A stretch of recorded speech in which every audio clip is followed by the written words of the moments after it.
안녕하세요. 저는 충북 제천 어느 조용한 마을에 살고 있는 71살 이기환입니다. 20해 전 제 곁을 지켜주던 아내가 먼저 떠나고 저는 그날 이후로 혼자 밥을 짓고 혼자 산길을 오르고 혼자 말을 하고 혼자 대답하며 그렇게 살아왔습니다. 다행히도 지난 세월 허투루 살지 않았던 덕인지 저는 공무원으로 성실히 근무한 뒤 정년퇴직했고 지금은 매달 꼬박꼬박 들어오는 연금으로 근근이 아니라 아주 넉넉히 살고 있습니다. 제 자식들도 하나같이 잘 자라주었고요. 큰놈은 건설회사 과장으로 작은 애는 교사로 일하며 명절마다 저를 찾아와 꿋꿋하게 안부를 챙깁니다. 다만 너무 바쁘다는 핑계로 자주 오진 못하지만요. 요즘 애들 다 그렇지요. 제가 욕심이 많아서야 쓰겠습니까? 제 삶이 누군가 보기엔 무미건조하고 심심할 수도 있겠습니다. 하지만 저는 이 삶에 아주 만족하고 있었습니다. 그렇게 살던 어느 날 제 인생에 작지만 묘한 변화가 생겼습니다. 3년 전쯤이었죠. 저는 당시 서울에서 살고 있었습니다. 제 옆집에 신혼부부가 이사를 왔습니다. 인사도 몇 번 나눴고 웃으며 오가던 사이였는데 어느 날 그 집에서 고성이 터져 나왔고 몇 주 지나지 않아 그 집 남편은 짐을 싸서 나가버렸습니다. 그 뒤로 부인도 어느 날 자취를 감춘 듯 떠났지요. 아마도 이혼이었던 것 같습니다. 이야기가 길었네요. 제가 하려는 말은 그 신혼부부가 이혼을 한 뒤 아무 말도 없이 제 집 대문 앞에 케이지 하나를 내려놓고 가버렸다는 겁니다. 저는 처음에 이게 뭔가 싶어서 가만히 보니 뭐가 안에 있더라고요. 이게 뭐지? 새? 케이지 안엔 파란 깃털을 가진 앵무새 한 마리가 웅크리고 있었고 비닐 덮개는 찢어진 채 바람에 펄럭였으며 밥그릇은 텅 비었고 물그릇에는 날파리만 둥둥 떠 있었습니다. 가엾게도 주인이 이혼하는 통에 각자 삶이 바빠 미처 앵무새까지는 못 챙겼었나 봅니다. 처음엔 그냥 외면했습니다. 솔직히 말해서 이 나이에 앵무새를 키운다는 게 좀 우스울 것 같았고 무엇보다 그 녀석은 날 보자마자 날개를 퍼덕이며 깨악깨악거리며 마구 소리를 질러댔습니다. 그게 마치 삶에 대한 아우성 같아서 어디다 가져다 주지도 못했고 일단 주인이 다시 찾으러 올 작은 가능성을 가지고 제자리에 놔두기로 했지요. 그러면서 혹시나 녀석이 배고플까 싶어서 시장에서 앵무새 먹이라는 것을 사오고 앞에다 놔주니 처음에는 안 먹다가 다시 나가보니 그릇이 깔끔하게 비워져 있더라고요. 생김새도 제법 예쁘게 생긴 것이 한때는 사랑 좀 많이 받았겠다 싶었습니다. 그랬기에 더 희망을 가지고 얼른 주인이 이 녀석의 사랑스러움을 못 잊고 다시 되찾으러 오기만을 간절히 기다렸죠. 그런데 절망스럽게도 하루 이틀 사흘이 지나도 아무도 찾으러 오지 않았습니다. 아이고 살다 보니 이제 앵무새까지 수발하게 생겼네. 그날은 비가 억수같이 쏟아졌고 저는 날씨를 보다가 앵무새가 머릿속에서 떠나질 않아 결국 우산을 들고 나가 녀석을 집 안으로 데려왔습니다. 비에 흠뻑 맞은 앵무새는 집 안에 들어서자마자 머지않아 말랐고 혹시나 비 맞아서 괜찮으려나 했지만 녀석의 건강 상태는 생각보다 양호했습니다. 다 제가 사료까지 잘 챙겨준 탓이었죠. 역시나 사료통은 제가 안 보고 있을 때 말끔하게 비워져 있었습니다. 녀석은 그래서 당분간 주인이 나타날 때까지만 정말 임시로 우리 집 안에 머물게 하기로 했죠. 처음엔 낯가림도 심하고 아무 말도 따라하지 않아 이게 진짜 앵무새 맞나 싶을 정도였지만 하루에 한 번 아주 짧게 제 눈을 마주치는 그 순간이 어느샌가 기다려지는 날이 왔습니다. 녀석에게 이름은 따로 짓지 않았습니다.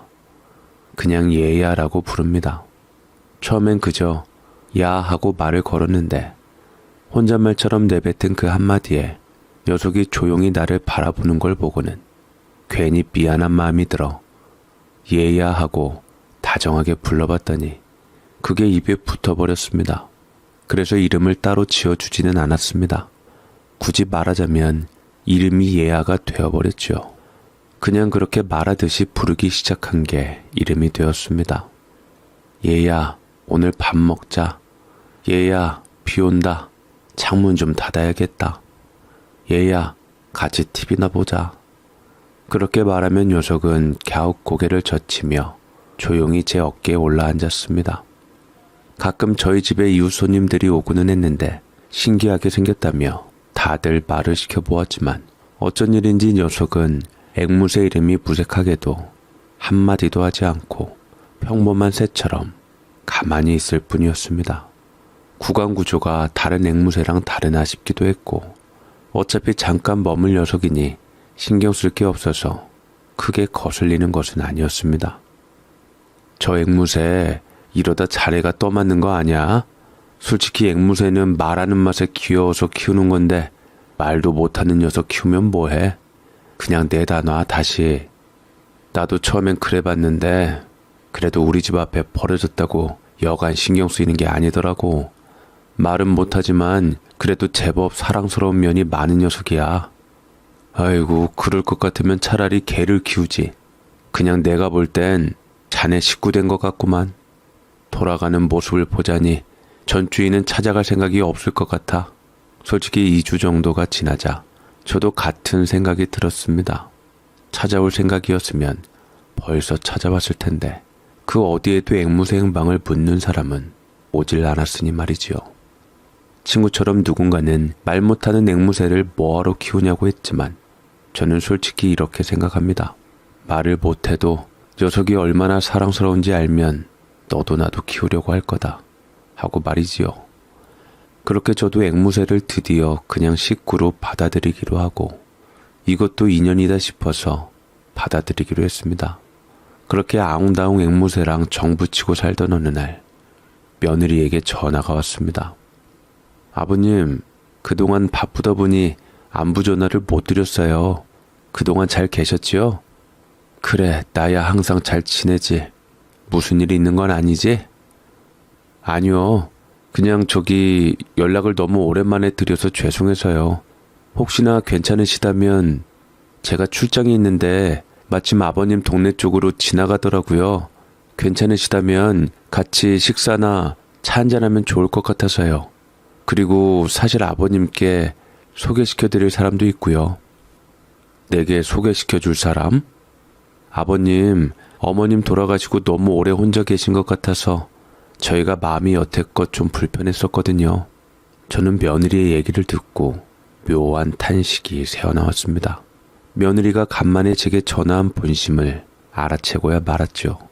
수화기 너머로 들려오는 며느리의 망설이는 말투 속에서 하지만 저는 이상하게도 오랜만에 가슴 어딘가가 간질거리는 설렘 같은 걸 느꼈습니다. 며느리가 무척 미안한 목소리로 전화를 해서 말이지요. 아들은 무뚝뚝하며 오히려 나 몰라라 아버지한테 연락을 언제 했는지도 까먹었을 텐데 그래도 그나마 며느리는 혹시나 나에게 실수라고 생각했는지 너무나 정중하고 미안해했습니다.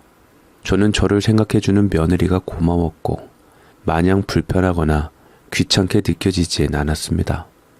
어쩌면 오랜만에 누군가와 마주 앉아 차 한잔 나누는 것도 지금 이 조용한 일상에 나쁘지 않은 일일지도 모르겠다 싶었습니다.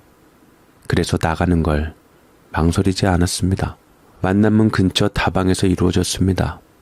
요즘은 커피숍이라 부른다지만 제겐 여전히 다방이 익숙한 표현입니다.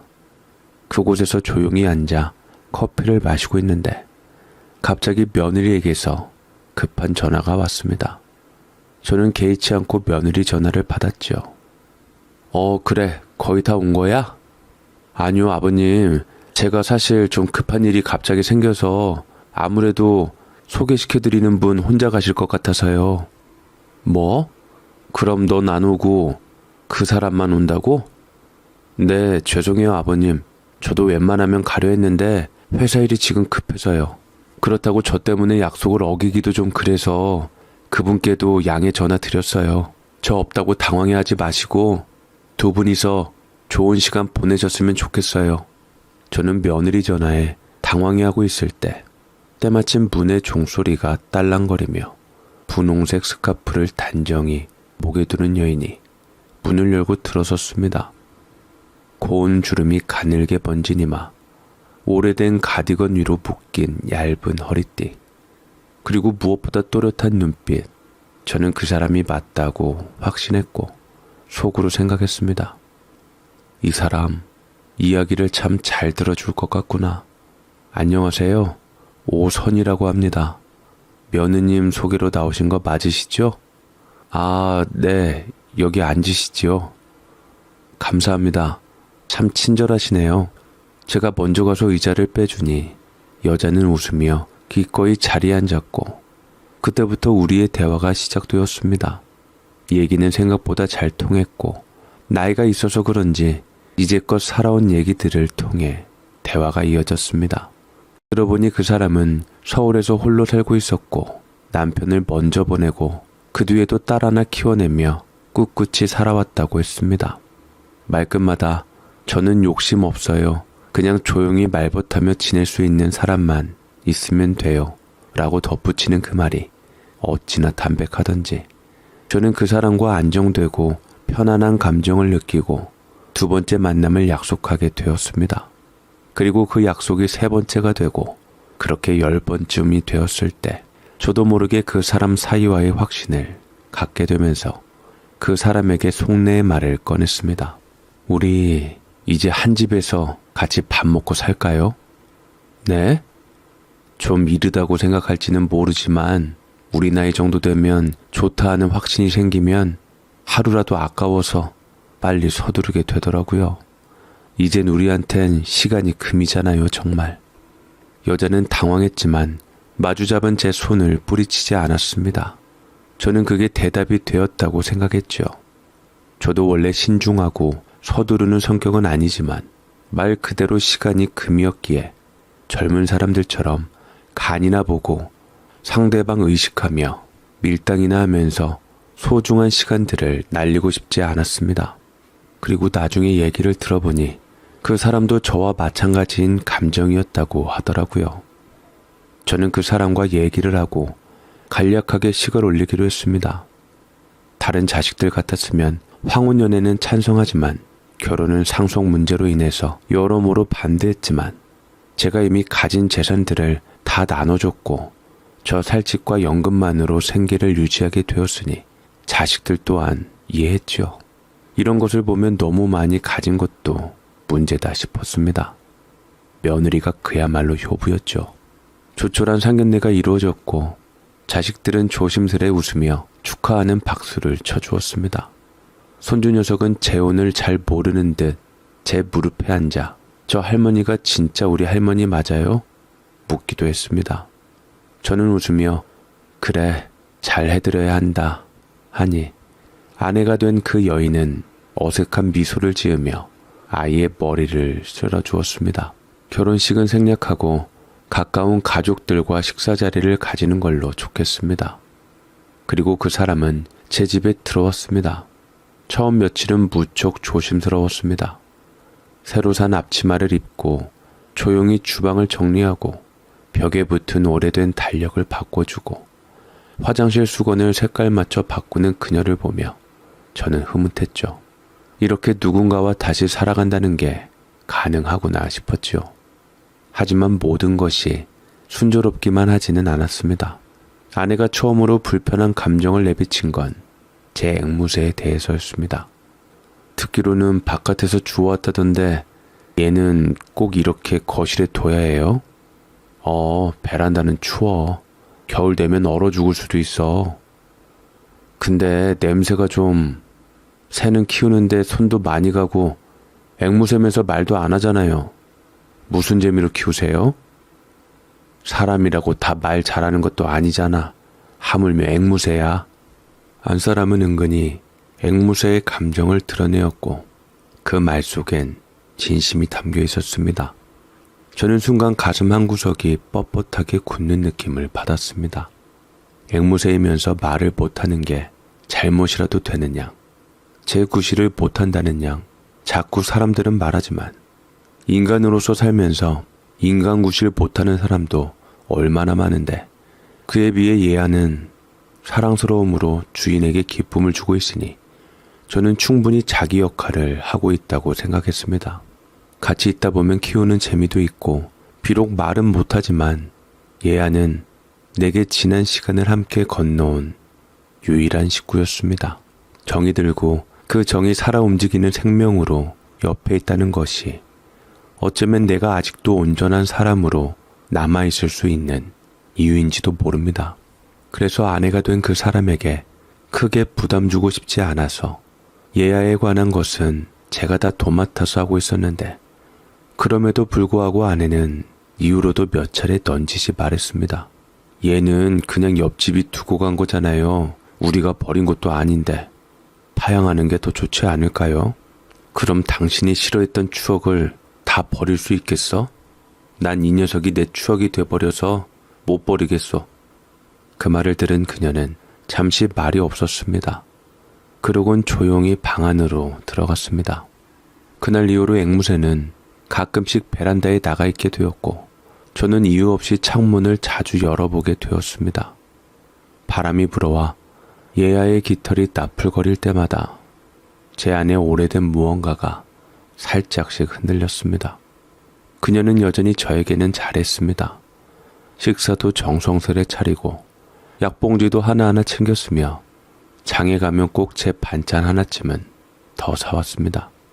하지만 예아를 대하는 그녀의 눈빛은 처음부터 끝까지 단 한 번도 따뜻하지 않았습니다. 그게 작고 날카로운 못처럼 제 마음 어디 깊은 곳에 박히기 시작한 순간이었습니다. 그 못 하나가 조용히 흔들어 놓은 것이 있었지요. 하지만 나는 그쯤부터 자꾸 고향을 떠올리게 됐습니다. 내가 태어나 자란 곳으로 다시 돌아가자는 생각은 사실 오래전부터 내 마음 한구석에 뿌리처럼 얽혀 있었지만 그 결정을 진짜 꺼내들 수 있었던 건 이제는 예아도 곁에 있고 새롭게 내 삶에 들어온 사람도 옆에 있으니 그 둘이 나를 중심으로 지탱해주는 기둥처럼 느껴져서였습니다. 예전 같았으면 혼자서 망설였을 일을 이젠 누군가와 함께라면 해볼 수 있겠다는 생각이 들었고 그게 참 오래간만에 느껴보는 용기였죠. 우리 이제는 공기 좋은 데 가서 삽시다. 내가 태어난 데요. 돈 있고 밭 있고 아직 사람 사는 냄새 나는 곳. 아내는 조용히 고개를 끄덕였습니다. 당신이 편하다면 나도 좋아요. 시끌시끌한 데서 오래 살아서 그런지 이젠 조용한 데가 좋아요. 고마워요 여보. 그 말 한마디에 나는 더 이상 묻지 않고 나와 생각이 같은 그녀에게 더욱 고마움을 느꼈습니다. 이사 준비는 그렇게 순식간에 진행됐습니다. 서울에 사는 딸과 아들놈도 좋은 생각이에요 아버지 하며 긍정적인 반응을 보였고 큰손주 녀석은 시골에 닭 있냐며 눈을 반짝였습니다. 집은 오래전 부모님이 남기신 조그만 주택이 하나 있었는데 몇 년 전까지 세입자가 살다가 지금은 홀연히 비어있는 곳이었습니다. 아들놈이 리모델링을 도와주겠다고 해서 새 기둥을 세우고 처마도 손을 봤습니다. 그 공사가 끝날 무렵 나는 예아를 들고 마당을 한 바퀴 돌았습니다. 해가 기울고 흙냄새에 바람이 스며들 때 나는 그제야 정말 돌아왔다는 걸 실감했습니다. 남아있던 마을 사람들은 처음에는 가물가물했지만 대부분 나를 기억해 주었습니다. 서울로 이사간 기환이 왔단다. 그래도 자식 잘 키워서 명예롭게 돌아왔구먼. 그 말들이 싫지 않았습니다. 사람 사는 데란 결국 말로 이어지는 거니까요. 하지만 반갑지 않은 얼굴도 하나 있었습니다. 이웃집 정수만이 그 사람이었죠. 어릴 적 친구였지만 몇 년 전 돈 앞에는 장사 없다고 땅 경계선을 두고 갈등을 빚어 네 땅이니 내 땅이니 한바탕 싸운 뒤 그 인연은 갈라졌습니다. 재판에서는 제 땅으로 판명이 나서 정수는 생각보다 적지 않은 지분을 제게 내어줄 수밖에 없었지요. 정수는 아직도 응어리가 진 듯 내 얼굴을 보자마자 입가를 비틀며 말했습니다. 잘 살다 왔냐? 팍씨.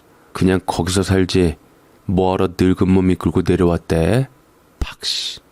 서울 물맛 좋다더니 못하러 흙먼지 날리는 시골까지 다시 내려와? 기왕 간 김에 몇 자리라도 하나 알아보고 눌러 앉을 것이지. 팍씨. 정수는 일부러 크게 웃더니 한 손으로 지팡이를 툭툭 바닥에 치며 덧붙였습니다. 또 생각나네. 네 얼굴 보니까. 또 딱 모서리 가지고 쫀쫀하게 선 긋고 싸우려는 건 아니지? 팍씨. 그리고는 일부러 내 아내 쪽을 힐끗 보며 입꼬리를 비틀었습니다. 사모님이랑 같이 왔구먼. 능력도 좋아. 전처 죽었다고 소문났던데 언제 부인 자리를 또 들어앉혔대? 아이고 여보시오 사모님. 우리 기환이 옛날엔 진짜 얄미운 집 많이 했수다. 팍씨. 그 성깔이 흙보다 더 질겨. 정수의 말투는 변하지 않았습니다.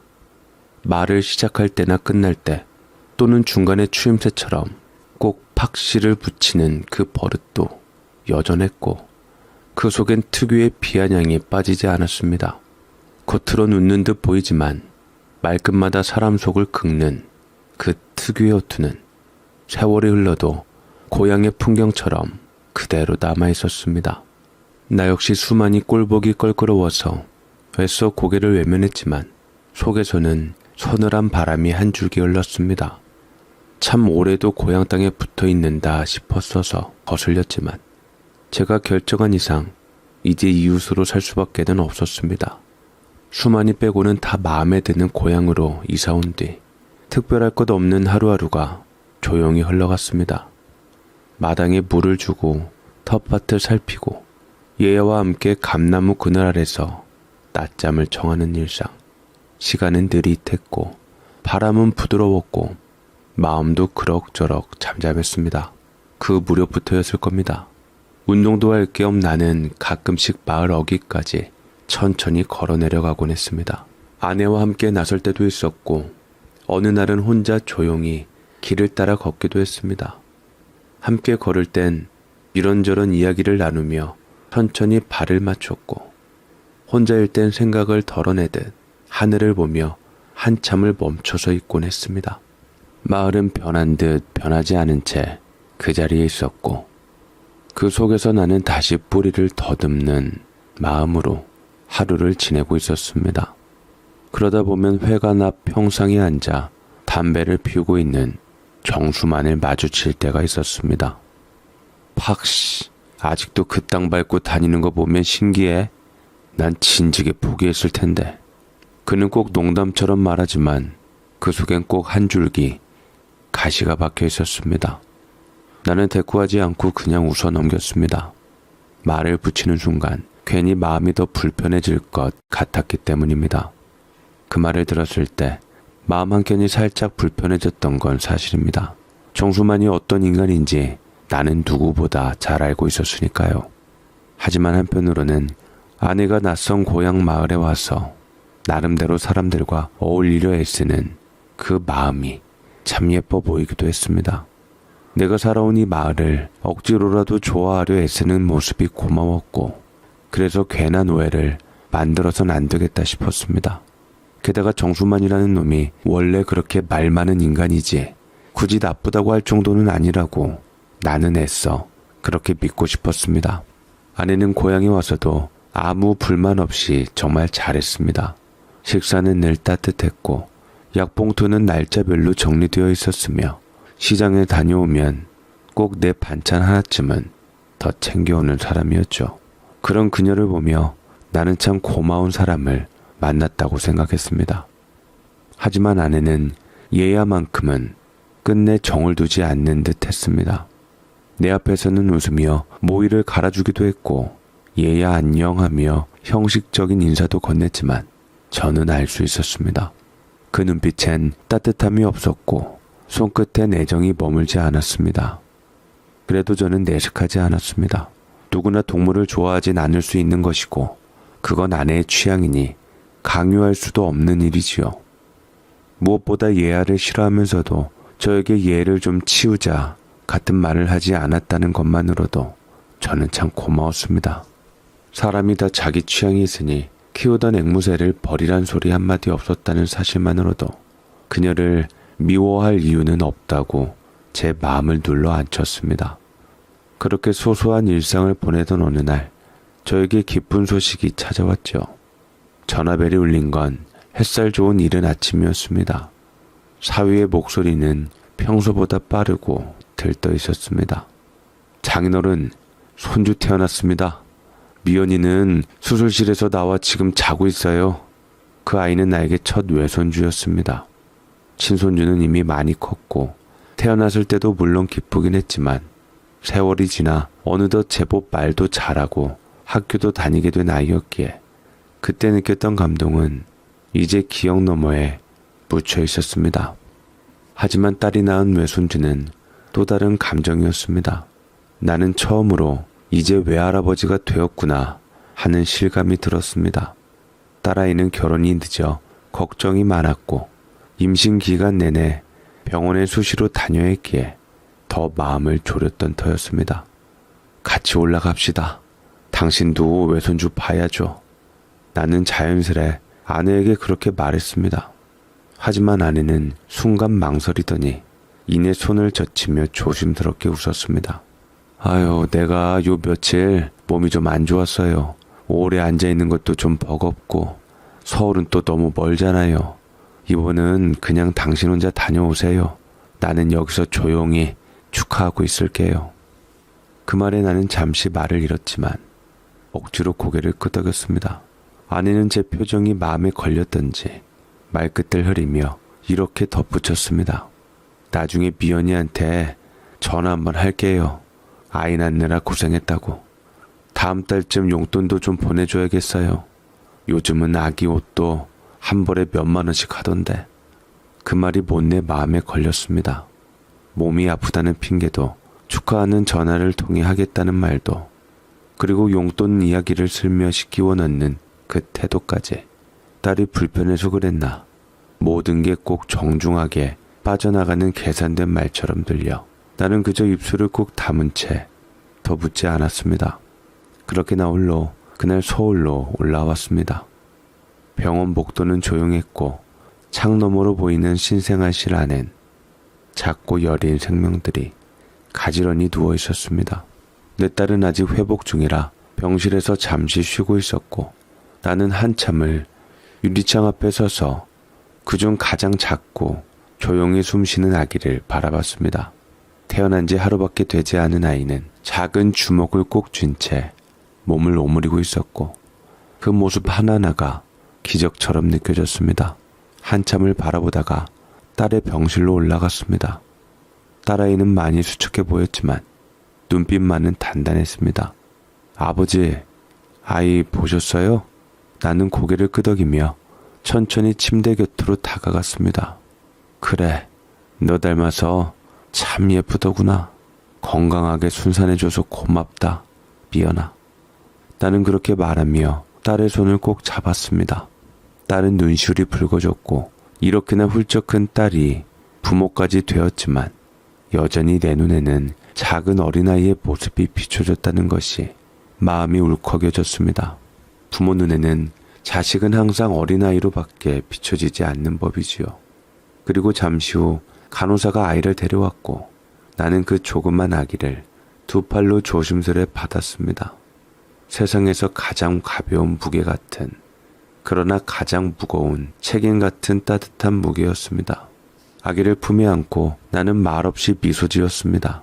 그 순간 머릿속에 오래전 떠나간 한 사람이 떠올랐습니다. 딸을 품에 안고 눈물 흘리던 내 아내. 자식 키우느라 손끝이 터져가면서도 한 번도 힘들다 하지 않던 그 사람. 나는 속으로 아주 조용히 마음속으로만 말을 걸었습니다. 당신 봤지? 이 아이. 그렇게 눈물 짓고 있는데 아들 내외도 병원으로 찾아왔습니다. 딸을 축하하며 과일 바구니를 내밀고 손주를 처음 본 날처럼 웃음꽃을 피우는 모습을 보니 마음이 괜스레 흐뭇해졌습니다. 나는 원래 그날 저녁 기차로 바로 내려갈 생각이었죠. 잠깐 얼굴만 보고 축하만 전하고 돌아가려 했는데 뜻밖에도 며느리가 내 손을 붙들며 말했습니다. 아버님, 오랜만에 오셨는데 바로 내려가시면 너무 섭섭하죠. 며칠 저희 집에서 쉬다 가세요. 아가씨도 좀 더 보고 가시고요. 그 말이 참 고마우면서도 따뜻하게 들렸습니다. 곁에서 딸이 거들었습니다. 아버지 그러세요. 이왕 올라오신 김에 아기랑 저랑 더 보고 가시고요. 언니, 올 아버지 잘 부탁드려요. 하며 맞장구를 쳤지요. 내가 그거 하나 보고 참 자식 농사는 잘 지었다는 생각이 들어 속으로는 좋으면서도 겉으로는 괜히 아닌 척했습니다. 아유, 네 어머니도 그렇고 집에 얘야 혼자 있는데 서울서 며칠 묵고가도 괜찮으려나 모르겠다 하는 말로 몸을 일으키려다 결국 못 이기는 척 가방을 큰아들 집에 풀었습니다. 내친 김에 아내에게도 며칠 쉬다 내려가겠다고 전화를 하니 다행히 크게 뭐라 안 하더라고요. 그래요, 그러세요. 걱정 말고 푹 쉬다 오세요. 얘야도 내가 잘 둘 테니 걱정하지 마시고요. 아내는 그렇게 담담하게 말했고 그 말에 나는 괜히 웃으며 알겠소, 잘 부탁하오 하고 전화를 끊었습니다. 크게 감정이 실린 목소리는 아니었지만 그 한마디 한마디가 이상하게도 마음을 편안하게 해주었습니다. 그렇게 며칠을 아들 집에 머물게 되었고 큰 도시에 사는 사람답게 살림도 반듯했고 며느리는 식사 때마다 내 수저를 먼저 챙기고 틈날 때마다 저를 챙겨줬습니다. 아버님, 여기 의자 편하실 거예요. 이 차 좋아하시죠? 일부러 아버님께 대접하려고 끓였어요. 하며 살갑게 구는 모습이 참 사람 복이 내가 있구나 싶어 마음이 흐뭇했지요. 새 생명을 바라보며 웃는 딸의 얼굴과 나를 위해 이것저것 챙겨주는 며느리의 손길 사이에서 마음 한구석이 오랜만에 따뜻해지는 기분을 느꼈습니다. 그렇게 기분 좋게 며칠을 지내고 집으로 내려가는 날이었습니다. 아들은 회사 일로 많이 바빴지만 마지막 날까지 저를 살뜰히 챙기며 말했습니다. 아버지, 혼자 내려가시기엔 좀 그러시잖아요. 제가 직접 모셔다 드릴게요. 고맙고도 든든한 말이었습니다. 서울에서 제천까지 아들과 단둘이 차를 타고 내려오며 그가 미처 못 나눴던 이야기들을 천천히 꺼내고 오랜만에 마음 깊숙이 웃음도 나눴습니다. 집에 도착하자 아들은 차에서 내리자마자 현관으로 향하며 새 어머니에게 정중하게 인사를 건넸습니다. 어머니, 잘 지내셨어요? 우리 아버지 며칠이나 잡아둬서 죄송합니다. 아내는 반가운 얼굴로 웃으며 맞았고 그 모습에 나도 모르게 입가에 미소가 번졌습니다. 잠시 후 거실에 들어선 아들은 우리 쪽을 바라보다 앵무새 예아를 보며 장난스럽게 말을 걸었습니다. 예아도 잘 지냈냐? 아버지와 어머니 잘 지켜드리고 있지? 앞으로도 잘 지켜드려. 알았지?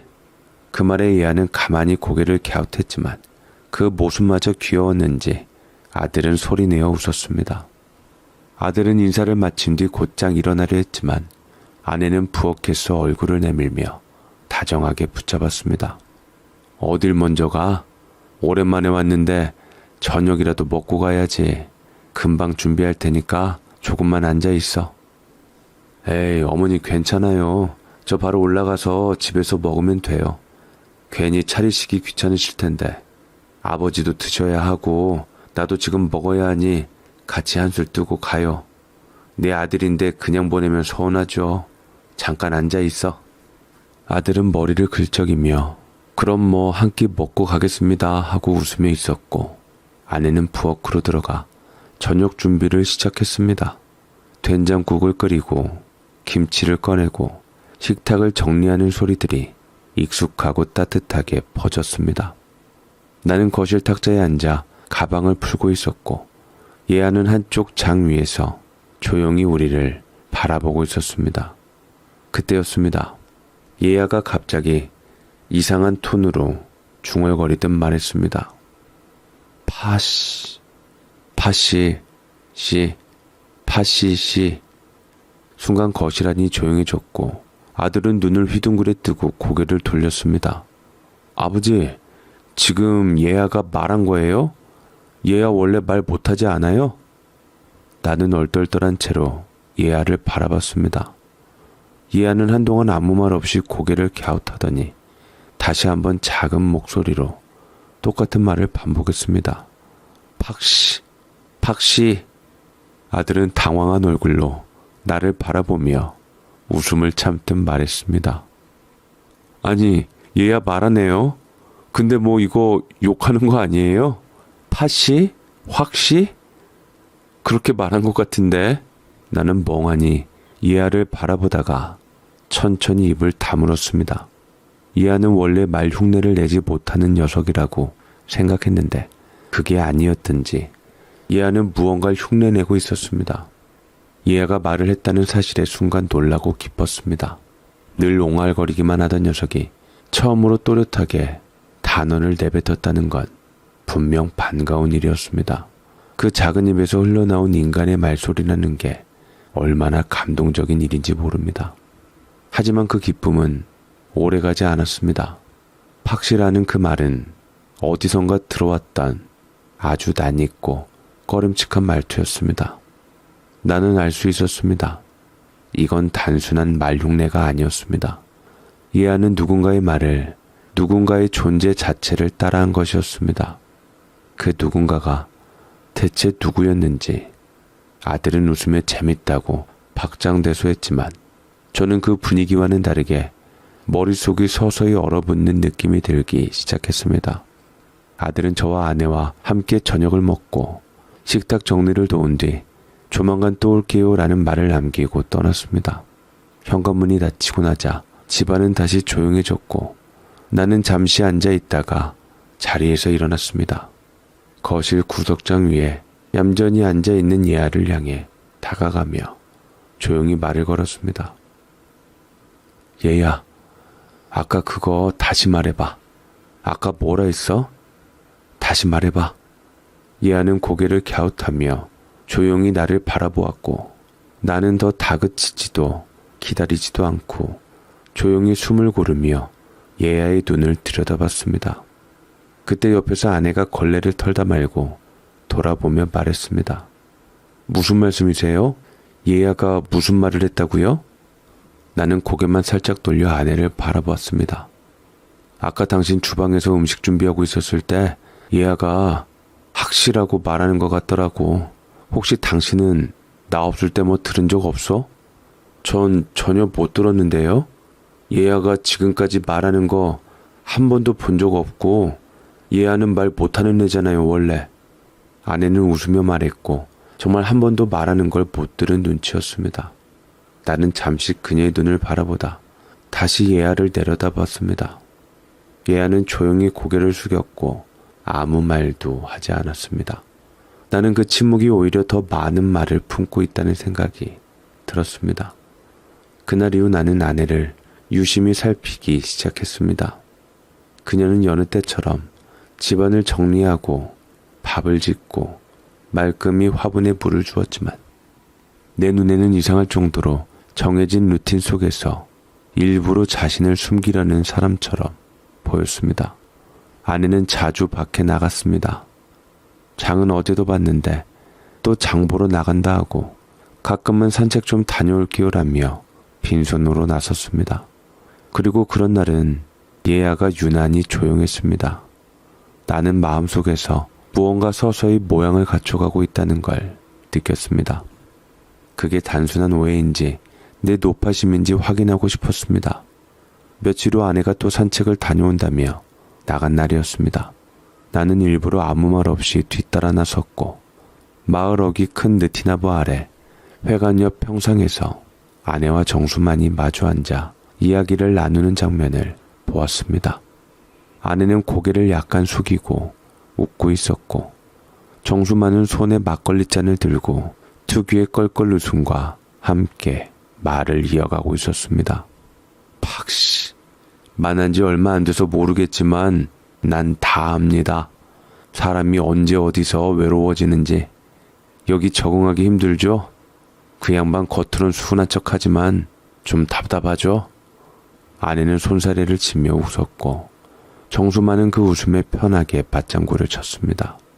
그 웃음 속에 나는 분명 나와 함께 있을 때 한 번도 본 적 없는 얼굴이 있었습니다. 나는 조용히 다가가 느티나무 그림자에서 몸을 드러냈습니다. 그 순간 두 사람 모두 움찔하며 동시에 나를 바라봤습니다.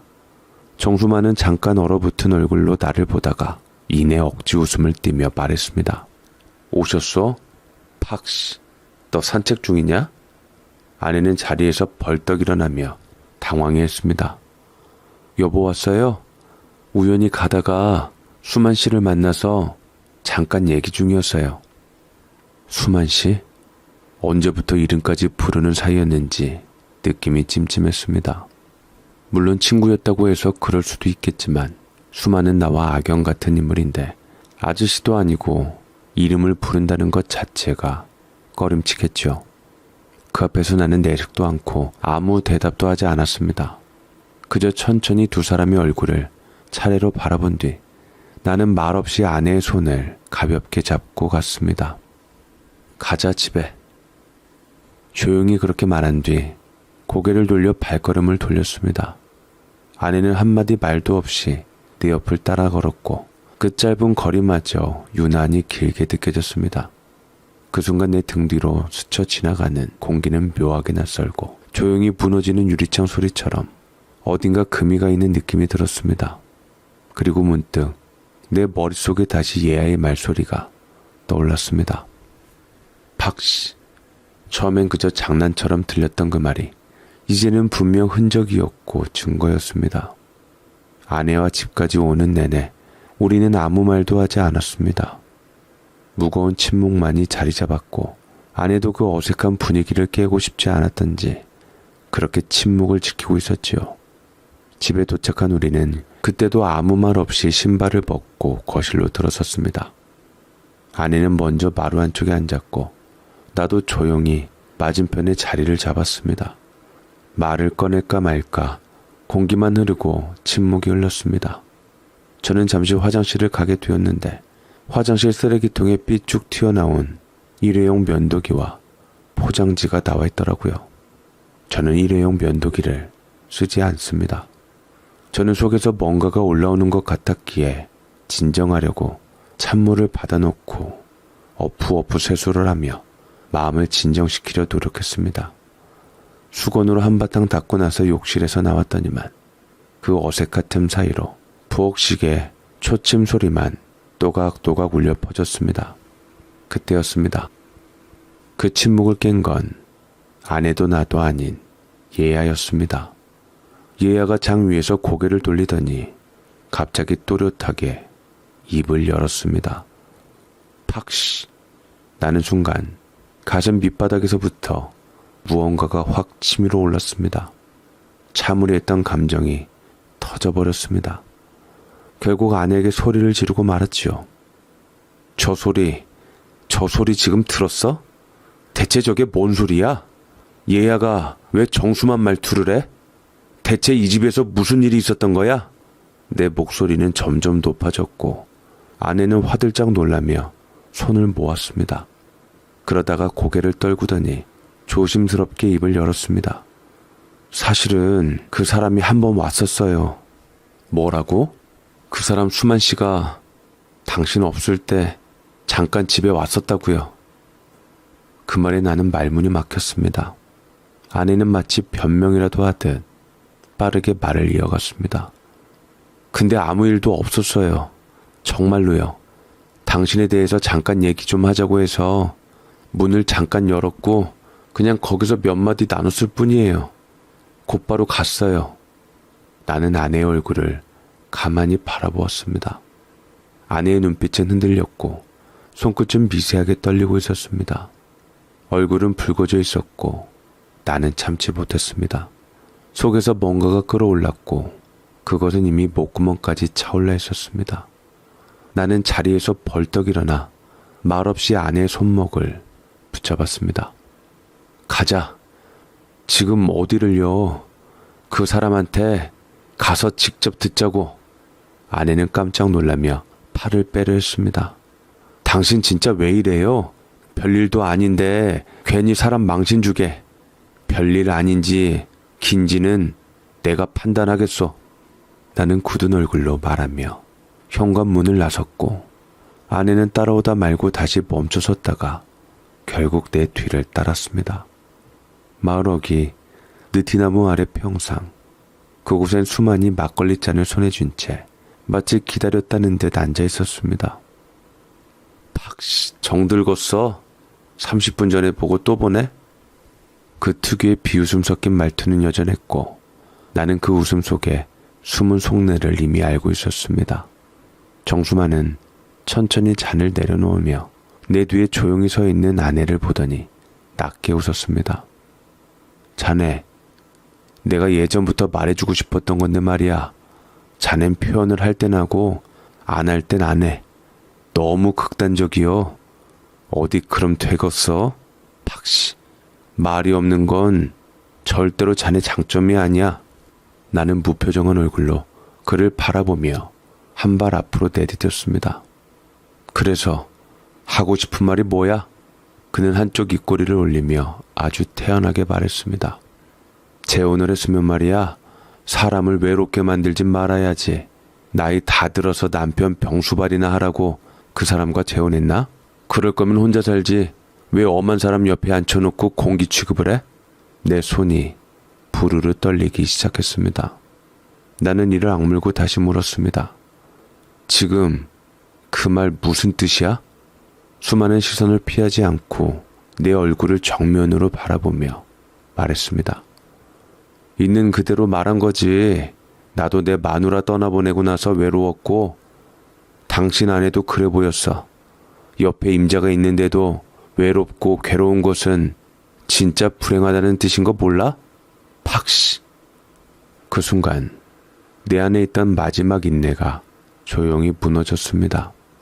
나는 결국 참지 못하고 주먹으로 수만을 쳐버리고 말았죠. 땅 뺏긴 복수를 남의 부인을 빼앗는 걸로 대신하는 수만이 참으로 기가 막혔습니다. 억울하게 뺏긴 것도 아니면서 남의 것을 억울하게 뺏어버렸습니다. 그것도 마누라를 말이지요. 수만은 씩씩거리며 날 쳤냐며 내게 달려들려 했지만 이내 자기가 참는다는 듯 팍시팍시거리며 흥분을 가라앉혔습니다. 난 수만의 얼굴을 보고 싶지 않아 아내를 잡아 끌듯 집으로 데려와 마루에 앉힌 뒤 아내를 가만히 보고 있다가 이내 아내가 어찌 나올지 몰라 떠보며 말했습니다. 그만하자. 아내는 제 말에 고개를 돌렸습니다. 뭐라고요? 이건 아닌 것 같아. 이제 그만하자고. 나는 더 이상 그쪽을 믿을 수 없고 당신도 나와 같이 살면서 웃을 수 없는 사람이란 걸 이젠 내가 알아버렸어. 아내는 잠시 말을 잃더니 천천히 내 쪽으로 걸어와 마주 앉았습니다. 그리고 담담한 목소리로 물었습니다. 기가 막혀서 당신 고향 사람하고 말 한 번 섞은 걸로 나랑 끝내겠다는 거예요? 말 한마디 섞은 걸로? 그걸 말이라고 해? 내가 평소에 수만 싫어하는 거 뻔히 알면서 당신 그 말을 내가 어찌 믿어. 그놈을 내 집에 들인 것부터 난 이해할 수가 없어. 무슨 일이 있었는지 어찌 알겠어? 그 말을 들은 아내는 이내 고개를 떨구었고 그러다 갑자기 마치 끓던 물이 한순간 넘치듯 속을 터뜨렸습니다. 기가 막히네요. 이웃사람 한번 집에 들여왔다고 지금 날 의심하는 거예요? 그래요. 나 솔직히 힘들었어요. 당신이랑 사는 거. 약 시간 되면 약 갖다 주고 밥 차려주고 냄새나는 저 앵무새 뒤치다거리나 하고 말 한마디 없이 하루 종일 저 앵무새만 돌보는 당신 옆에서 하루하루가 얼마나 숨막혔는지 알아요? 아내는 자기 속내를 털어놓기 시작했고 어디까지 가나 한번 지켜보기로 했습니다. 아내의 쉬 터진 우라 섞인 말은 그칠 줄을 몰랐죠. 서울에서 내려올 때 당신이 공기 좋은 곳이라길래 내려왔어요. 찍소리도 안 하고 사람들과도 어울리려고 했고 수만 씨랑도 그냥 처음엔 그냥. 아내는 눈가를 붉히며 말을 이어갔습니다. 아내가 수만을 언급하며 얼굴이 붉어지고 말끝을 흐리는 것은 짐작을 확신으로 만들어 주었습니다. 아내는 더 이상 수만에 대한 말을 하면 손해인 것을 알았던지 괜히 화제를 돌렸습니다. 얘야? 그래. 그새 나는 그 앵무새가 싫었어요. 말도 못하고 냄새나고 그런데도 당신은 날 보는 눈보다 그 새 보는 눈빛이 따뜻했어요. 그리고 수만 씨가 날 보는 눈빛도 따뜻했고요. 내가 예아를 보는 눈빛이랑 수만이 당신을 보는 눈빛이랑 같다면 더 이상 우리는 같이 살 의미가 뭐가 있나 싶네. 저는 아내의 튀어나온 본심에 기가 막혔고 아내는 아차 싶었지만 그로 인해 저는 이미 마음속에 결정을 내리고야 말았습니다. 저는 욕실 쓰레기통에서 삐쭉 나온 면도기와 면도기 포장지를 가져와서 아내 앞에 내밀었고 아내는 당황해하며 그 면도기를 꾹 손에 쥐다가 막다른 골목에 몰린 것처럼 소리쳤습니다. 내가 원한 건 돌봄이 아니라 동행이었어요. 말이 없어도 말하지 않아도 함께 걸을 수 있는 사람. 그게 당신은 아니었던 것 같아요. 아내는 조용히 눈물을 닦았고 나는 마루에서 일어났습니다. 그래요. 나도 더는 못 참겠으니까 나도 나를 사랑해주고 이해해주는 사람이랑 남은 여생 편하게 보내고 싶네요. 살면 얼마나 산다고. 당신 말 맞다나 시간은 금이니까 함부로 보내고 싶지가 않아요. 방귀 낀 놈이 성낸다더니 아내는 그 와중에 제 잘못을 변명거리로 삼고 뻔뻔하게 나왔습니다. 저는 그런 아내를 말리지 않았습니다. 쉬이 결혼을 결정한 것처럼 쉬이 헤어짐도 갖게 되었죠. 더 이상 화를 내는 것도 의미가 없고 기력만 낭비하는 꼴이며 가타부타 말없이 끝내기로 했습니다.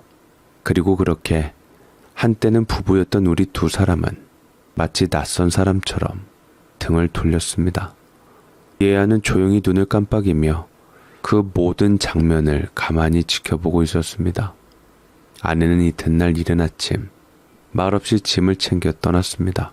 고개를 숙인 채 마당을 가로질러 나가는 그녀의 뒷모습을 나는 굳이 배웅하지 않았습니다. 무언가를 붙잡을 감정도 잡히고 싶은 마음도 이제는 남아있지 않았습니다. 그녀가 나간 뒤 집은 단숨에 조용해졌습니다. 너무나 익숙한 정막이 다시 찾아온 것이었지만 이번엔 그 고요가 꽤 낯설게 느껴졌습니다. 예아는 장 위에 조용히 앉아 있었습니다. 내가 다가가 얘야 오늘도 잘 있었니? 하고 말을 걸자 녀석은 고개를 갸웃하다가 아주 작게 중얼거렸습니다. 괜찮소. 나는 순간 멈칫했습니다. 그건 내가 자주 쓰던 말투였습니다. 누가 안부를 부르면 짧게 괜찮소. 사람들과 말을 줄이며 살아온 내 말버릇이었습니다. 얘야, 뭐라고 했어? 다시 묻자 예아는 조용히 날 바라보더니 이번엔 또렷하게 따라했습니다. 괜찮소. 얘야, 잘했어. 그 순간 나는 눈을 감았습니다. 어쩌면 그동안 이 집에서 가장 많은 말을 들은 건 사람이 아니라 이 작은 생명이었는지도 모릅니다. 내 표정, 내 목소리, 내 숨결 속에서 예아는 조용히 나를 기억하고 나를 배워온 것이었습니다. 나는 예아를 조심스레 품에 안았습니다. 그 따뜻한 체온이 내가 오랜 세월 묵혀온 쓸쓸함을 천천히 덮어주는 것 같았습니다.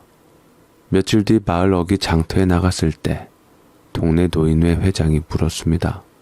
형님 댁은 요즘 아주 조용하던데 안 사람은 어디 다녀가셨나 봐요? 나는 잠시 대꾸 없이 웃다가 장바구니를 다시 쥐며 이렇게 말했습니다. 네, 잘 갔습니다. 사람이든 인연이든 때가 되면 내려놓을 줄도 알아야죠. 그 말에 누군가는 고개를 끄덕였고 누군가는 굳이 더 묻지 않았습니다. 나는 고마웠습니다. 그들이 이해해줘서가 아니라 침묵해줬기 때문에. 며칠 지나고 나서 수만에 대한 소문도 들려왔습니다. 어느 날 갑자기 집을 정리하고 읍내로 이사를 갔다는 얘기였습니다. 그리고 마을 사람들은 내 눈치를 보며 그 곁에 제 안사람이 있었다는 말을 저들끼리 나눴죠. 누구에게도 인사 한마디 없이 짐을 실었고 그가 떠난 뒤 느티나무 평상은 비어 있었습니다. 팍씨, 그 말버릇도, 그 웃음도, 그 그늘도 마치 한낮의 그림자처럼 자취 없이 사라졌습니다. 그 이후로 그의 이야기는 마을에서도 점점 잊혀졌고 나는 다시 예아와 둘이 지내는 일상으로 돌아왔습니다. 그 일이 있고 몇 주가 지났습니다. 아무도 묻지 않았고 나도 그 누구에게도 먼저 말하지 않았습니다. 아내가 떠난 뒤 집은 조용했지만 텅 비지는 않았습니다. 예아가 여전히 내 옆을 지키고 있었기 때문입니다. 나는 요즘도 가끔 생각합니다. 사람이 외롭다는 이유 하나로 그 자리를 채우기 위해 누군가를 곁에 두는 건 결국 외로움을 옮기는 일일 수도 있다는 걸요.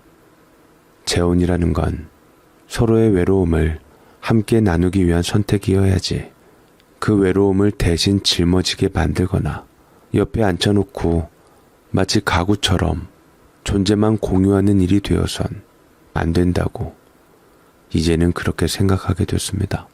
내 새 아내는 나쁜 사람은 아니었습니다. 밥도 잘해주었고 약도 잊지 않았고 말끝마다 존댓말을 놓지 않았죠. 그저 나와는 결이 달랐습니다. 삶을 대하는 태도, 말하지 않아도 읽히는 마음의 온도, 그리고 무엇보다 사람과 살아가는 방식이 달랐습니다. 아내가 느꼈던 외로움을 내가 끝내 채워주지 못한 것이 맞다면 우리는 애초에 같은 길을 걷던 사람이 아니었던 것 같습니다. 그래서 나는 이혼 절차를 밟았습니다. 서로가 서로에게 더 큰 상처가 되기 전에 놓아주는 것이 마지막 예의라 생각했기 때문입니다. 그 소식을 들은 아들과 딸은 잠시 놀란 눈빛을 보였지만 곧 조용히 내 손을 꼭 잡고 말했습니다. 아버지, 괜찮아요. 많이 생각하셨을 테니까 잘하셨어요. 앞으로 저희가 자주 내려올게요. 그 말이 고마웠습니다. 더는 변명도 설명도 필요 없게 만드는 말이었으니까요. 그러던 어느 날 우편함에 편지 한 통이 도착했습니다. 내 이름 석자가 또박또박 적혀 있었고 봉투를 열자 낯익은 글자가 눈에 들어왔습니다. 당신께 미안했어요. 나도 처음엔 잘해보려 했어요. 하지만 사람 마음이란 게 애써 꾹 눌러 담으면 어느 순간 터져나와 버리더군요. 예아가 내게는 벽이었고 당신은 그 벽 뒤에 서 있었던 사람 같았어요. 그런데 지금 와서 생각해보니 벽이 아니라 그 새는 당신의 마음이었던 것 같네요. 예아가 말하던 팍시라는 그 한마디가 내 잘못을 깨닫게 한 것도 참 우습지요.